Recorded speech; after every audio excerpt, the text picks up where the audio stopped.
Hello, and welcome to Wisdom and Wealth, your channel for navigating the complexities of life with grace and fortitude.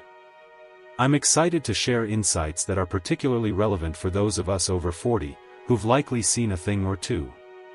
Today, we're diving deep into the wisdom of Buddhism, not as a religion, but as a powerful toolkit for building resilience, for truly thriving in a world that often feels like it's testing us at every turn.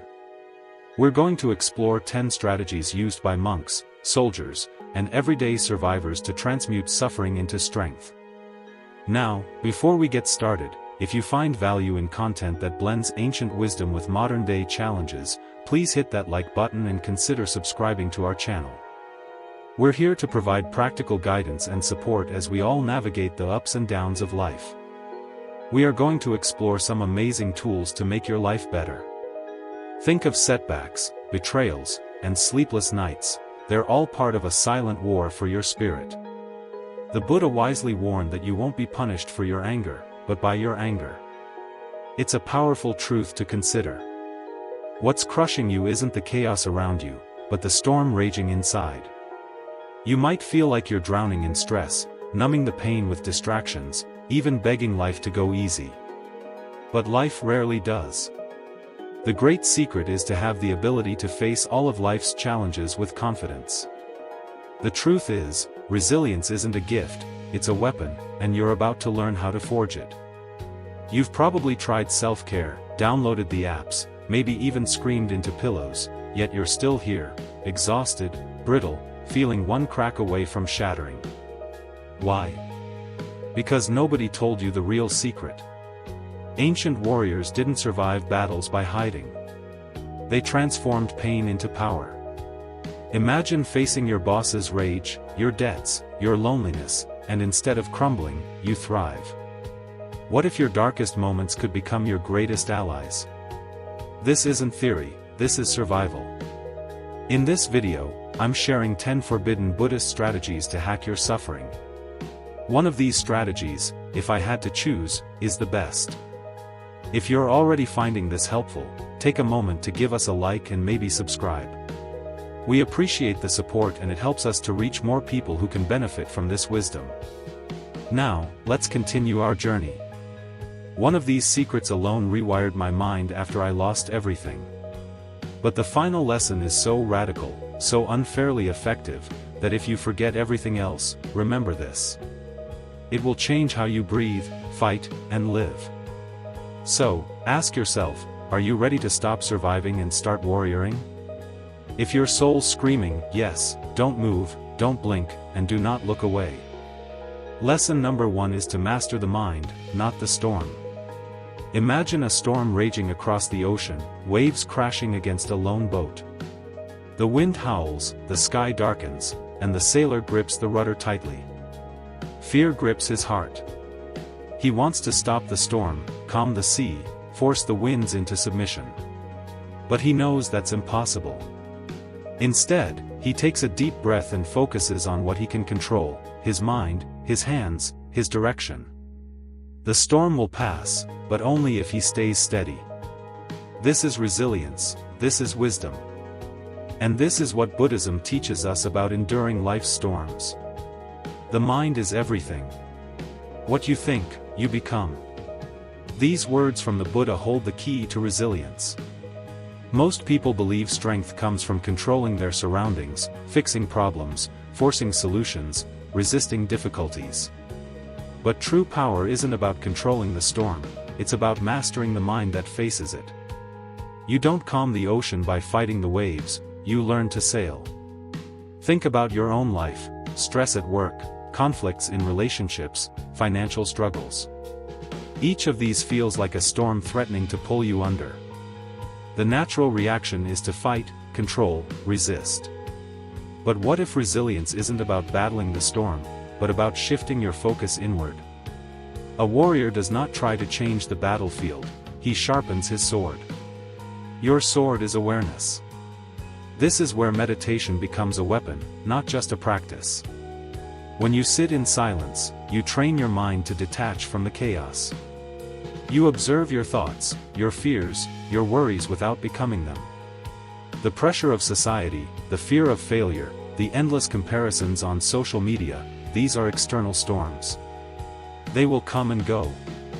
But your mind, that's your rudder, and only you can steer it. If you're liking this content, please subscribe for more.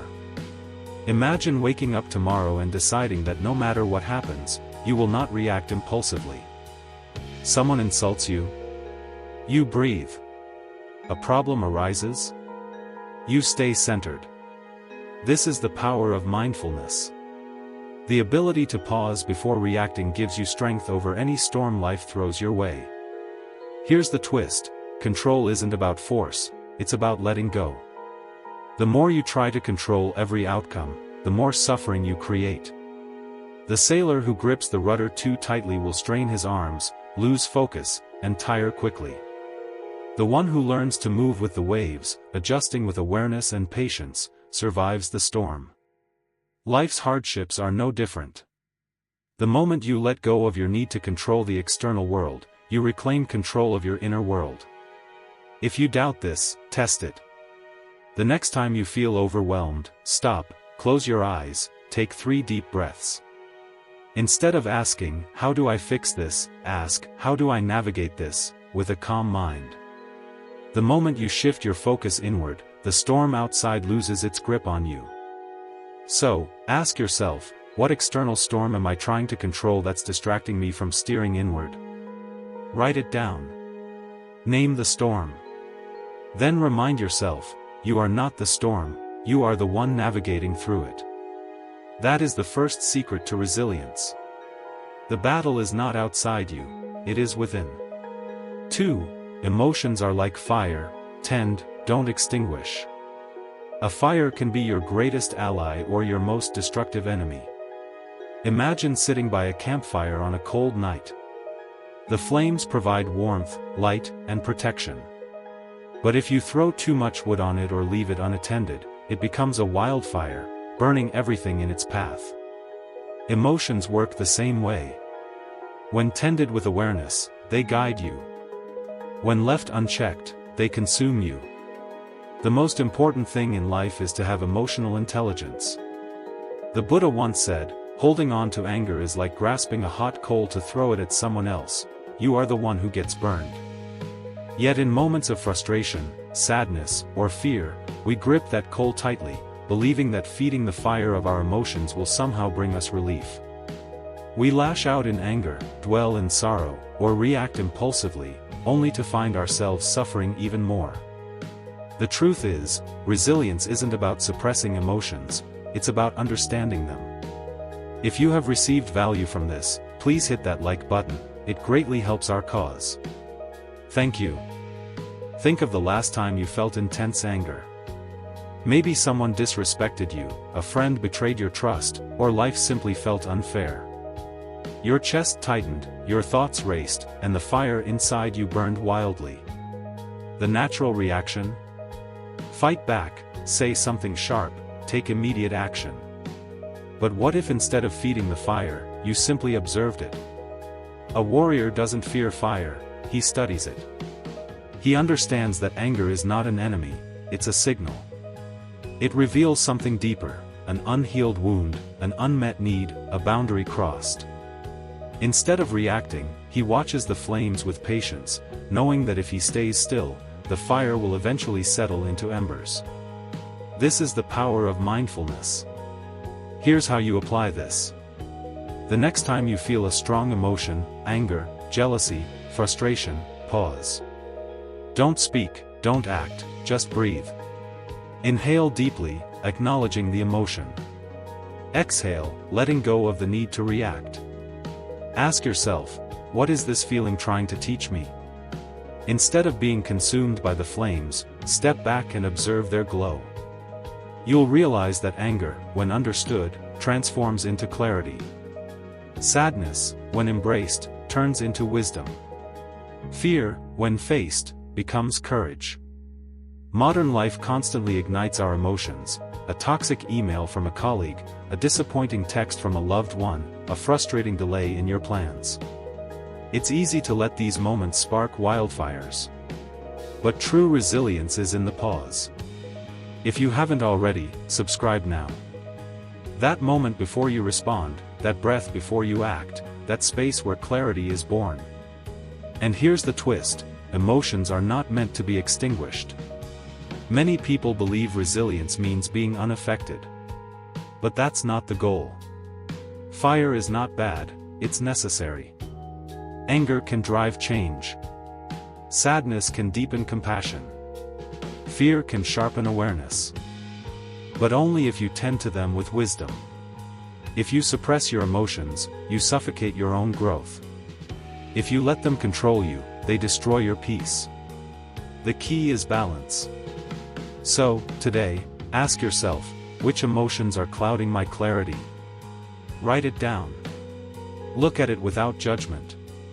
Then, instead of reacting, breathe, observe, let the fire settle. Because resilience is not about extinguishing emotions, it's about mastering the way you tend to them. 3. Muddy waters grow the strongest roots. A banyan tree stands tall, its branches stretching wide, its roots gripping the earth with unshakable strength. But look closer. That strength did not come from ease, it came from struggle. The deeper the roots, the harsher the storms they have weathered. The tree did not resist the winds, it grew because of them. This is resilience, this is the truth Buddhism reveals: suffering is not the obstacle, it is the path. No mud, no growth. These words remind us that pain is not our enemy, it is our greatest teacher. If you like this, don't forget to subscribe. But most people spend their lives avoiding it. We escape discomfort, push away hardship, and reject suffering as if it were a mistake in the design of life. Yet the banyan tree does not reject the wind, it bends, it roots deeper, and because of that, it stands firm. What if instead of resisting our struggles, we leaned into them? Think of a moment in your life that broke you, perhaps a loss, a failure, a betrayal. It felt unbearable. You wished it away, longed for it to be different. But looking back, didn't it shape you? Didn't it carve a new version of yourself, stronger, wiser, more aware? Growth is not found in comfort, it is found in the moments that challenge us to our core. Imagine losing your job. At first, it feels like a disaster. The fear, the uncertainty, it's overwhelming. But within that space of loss, there is also an opening, a chance to start over, to build something better, to rediscover yourself. This is the truth of suffering, it creates space for transformation. A banyan tree does not grow in perfect soil, it grows where it must fight to survive. And because of that, its roots go deeper, its foundation stronger. And with these great tools and tips for growth, remember to subscribe. Yet here's the twist: pain itself is not the problem, avoidance is. The more you resist discomfort, the more suffering tightens its grip. You cannot outrun hardship, but you can decide how you meet it. The moment you stop fearing struggle, it loses its power over you. You stop being a victim of life's storms and start becoming the one who weathers them. So, what does this mean for you? It means reframing pain, not as a punishment, but as preparation. It means seeing every setback as an invitation to grow. It means understanding that the most unshakable strength comes from the deepest struggles. The next time life throws you into the mud, don't resist it. Plant your roots in it. Learn from it. Grow through it. Now ask yourself, what mud am I resisting that could anchor my growth? Write it down. Face it. And then remind yourself, the storm is not here to break you, it is here to shape you. Like the banyan tree, you are meant to rise, not despite the winds, but because of them.